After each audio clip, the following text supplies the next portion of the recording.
গরমে আমরা অনেকেই পান্তা খাই, কিন্তু আপনি জানেন গরমে শান্তির পান্তা ভাত থেকেও হতে পারে বড় অসুখ। হ্যাঁ, হয়তো আপনি শান্তির জন্য খাচ্ছেন, কিন্তু বড় অসুখ কিন্তু করা নাড়ছে।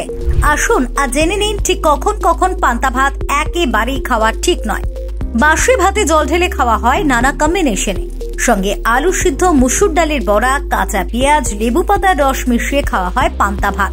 গরমে ডায়রিয়া ও হিটস্ট্রোক প্রতিরোধে গ্রীষ্মপ্রধান অঞ্চলের বাসিন্দাদের ডায়েটে পান্তা ভাতের উপস্থিতি প্রয়োজনীয়। গরমে মন প্রাণ জুড়িয়ে যায় পান্তা ভাত খেলে। অসম কৃষি বিশ্ববিদ্যালয় গবেষকদের দাবি, সাধারণ ভাতের তুলনায় অনেক ক্ষেত্রে বেশি কার্যকর হয়ে থাকে ভেজা বাসি ভাত। পান্তা ভাতের ফলে পরিপাক ক্রিয়া উন্নত হয়। তীব্র গরমে শরীরের জন্য পান্তা উপাদেয় এবং উপকারী দুই। গরমে ডায়রিয়া, হিটস্ট্রোক প্রতিরোধে গ্রীষ্মপ্রধান অঞ্চলের বাসিন্দাদের ডায়েটে পান্তা ভাতের উপস্থিতি প্রয়োজনীয়।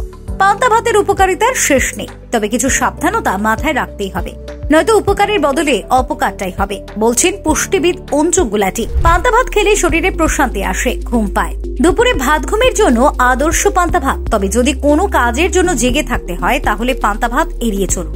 কাজে মনোনিবেশ করতে অসুবিধে হতে পারে। পান্তা ভাতে পরিশ্রুত জল ঢালবেন সবসময়, নয়তো পলি ব্যাকটেরিয়াজাত সংক্রমণ হওয়ার আশঙ্কা থাকে। পান্তা ভাত 12 ঘন্টার বেশি সময় ধরে ভিজিয়ে রাখবেন না, তাহলে গেজিয়ে গিয়ে পেটের সংক্রমণের কারণ দেখা দিতে পারে। পান্তা ভাতে টকটক স্বাদ জিভে তার আনলেও স্বাস্থ্যের জন্য সবসময় কিন্তু ভালো নাও হতে পারে। ফিউরো রিপোর্ট, টক টু টাইম।